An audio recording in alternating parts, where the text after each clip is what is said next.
Hey guys, so today I'm going to be installing two dedicated 20 amp lines in my basement. I have one that needs to go to a table saw, the other one needs to go to a radial arm saw. They both take a lot of power, so I wanted to put them on dedicated lines.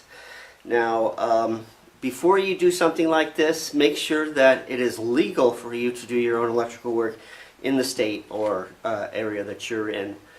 Here you can do that where I live, and make sure that you know the laws. Also, be very aware that you're working with electricity, and there's probably about 200 amps coming into the house. Make sure that you have the box off while you're working on it. Alright guys, so here is the house breaker box, and I have a lot of it's been used. I do have two free ones. 220 amp that are free. So I'm not sure if those breakers work. We'll find out later. What I want to do, however, is work backwards from the outlet to the breaker box. So I'm not playing with live wires, obviously, and I only have to turn the power off for a short period of time in order to install it into the breakers. So I'm fine here, so I'm going to start wiring. So here's my table saw. It's just a 1.5 horsepower. I don't have to worry about 220 line. It's just a standard 110 line. It has its own 20 amp breaker, which is great. But right now I have to run my wiring all the way to the other side of the basement to where that orange extension cord is, because the only free outlet is attached to the ceiling up there. I don't know if you could see it because of the light, but there it is right there. I'm going to be moving that later. However, I want to have a shorter run, of course, for my table saw. So the question, of course, is where is that going to be? The closest, of course, would be right above the table saw, but that would mean wires hanging from the ceiling. So I want to run it over to our central beam here. I want to put it right there so that the power cord to the table saw can come down this pole, and I can secure it to the pole. That means just a short run on the floor to the table saw and nothing hanging from the ceiling. So here I am on the other side of my basement. My table saw is over there. So I have a radial arm saw right here.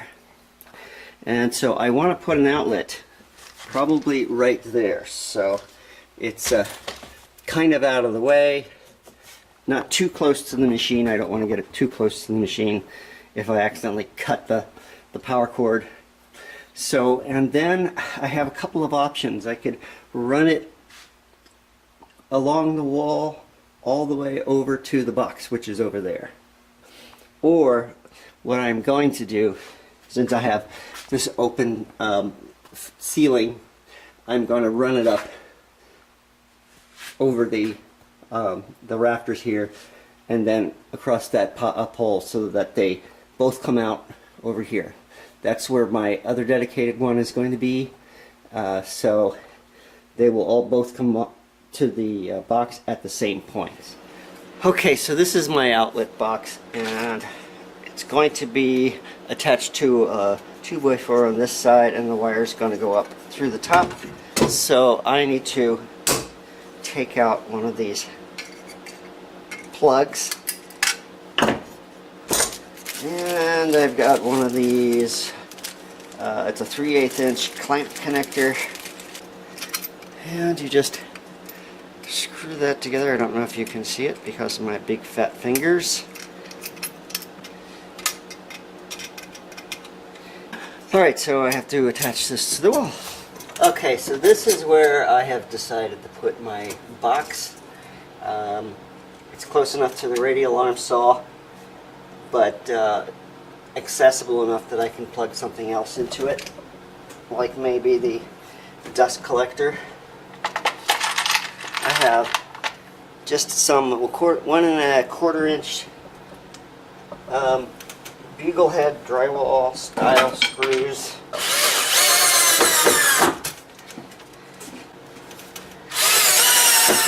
Alright, that's not going anywhere. Now I can run wire. Okay, so the wire I'm using today is just your standard Romex, and it's 12/2, that's a 12 gauge. 12 gauge is recommended for appliances that are not over 120. So the smaller the number on the gauge, the thicker the wire. 2 of the 12/2 means that there's 2 coated wires inside.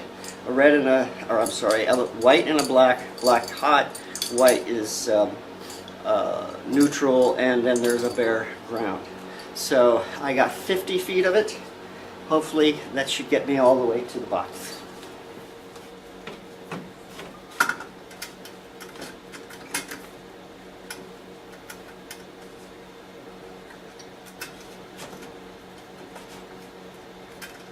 Okay. Alright, make sure that this is tightened down. The last thing you want is for your wire to get pulled out. So, got plenty to work with on the inside. And now, I need to start tacking the wire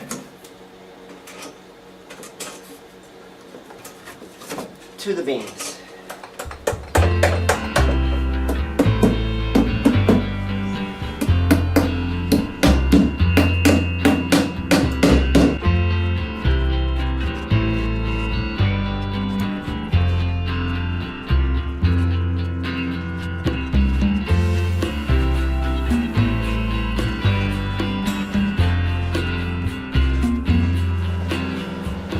Okay, so now I'm at my box, and at this point you should have your breaker turned off. This should be off.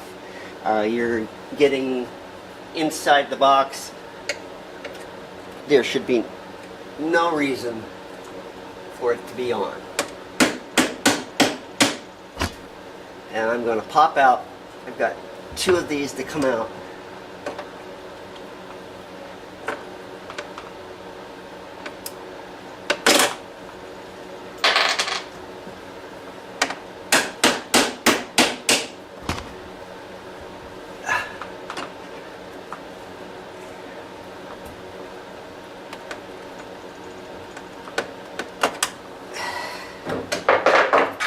And I've got 2 wire clamps to go in.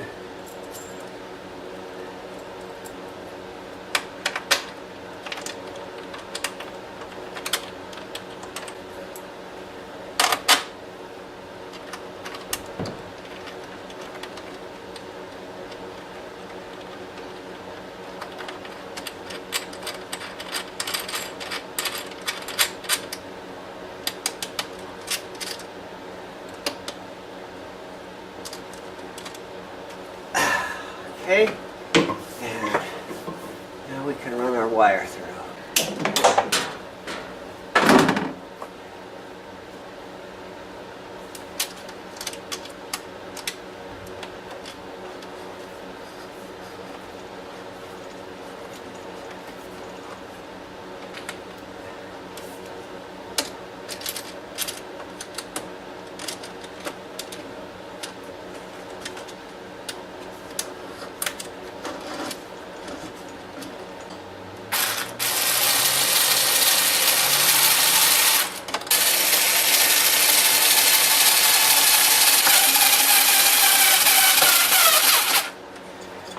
Alright, so we want to remove the outer cover as far back as we can, because you don't need any of this outer cover inside here.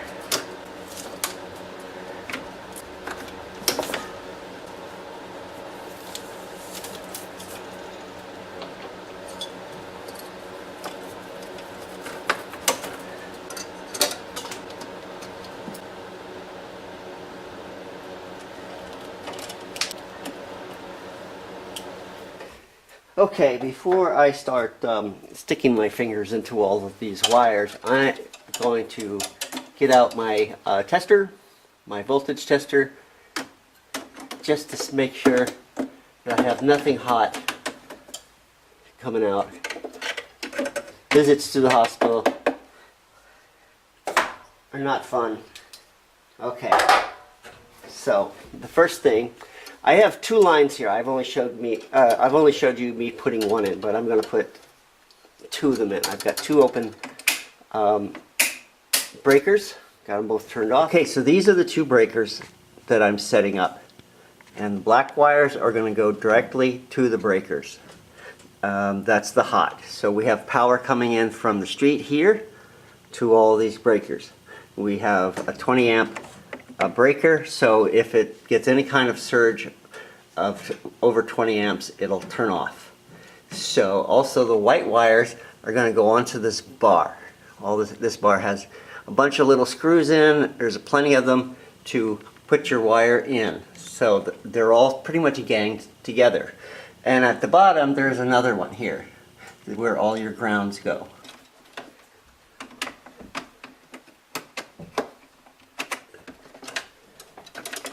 Make sure it's tight, but don't over tight.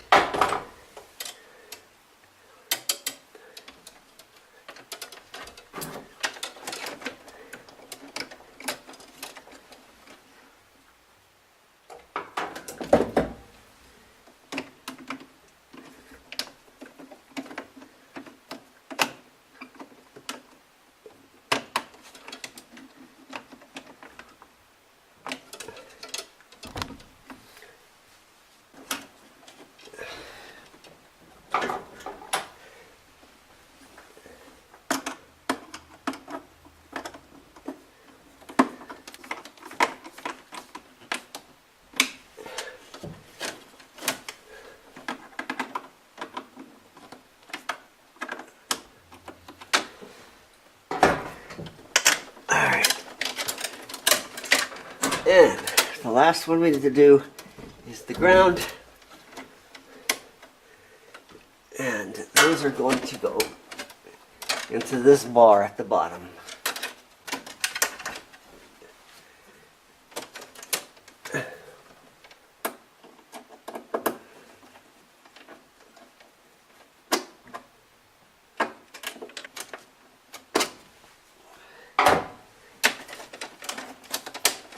Okay, so everything is secured, everything is tight.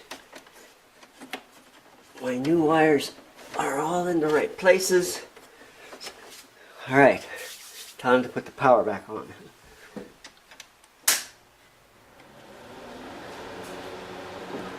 Okay, so the first test of my wiring is to turn the breakers on. If they pop off immediately, then there's something wrong.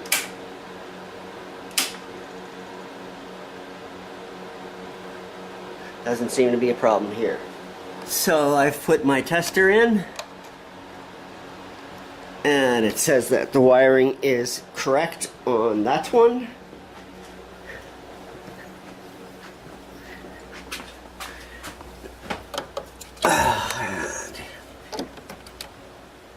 And that is correct. Both of these lights lit up. Says it's wired correctly, grounded, and we're all good.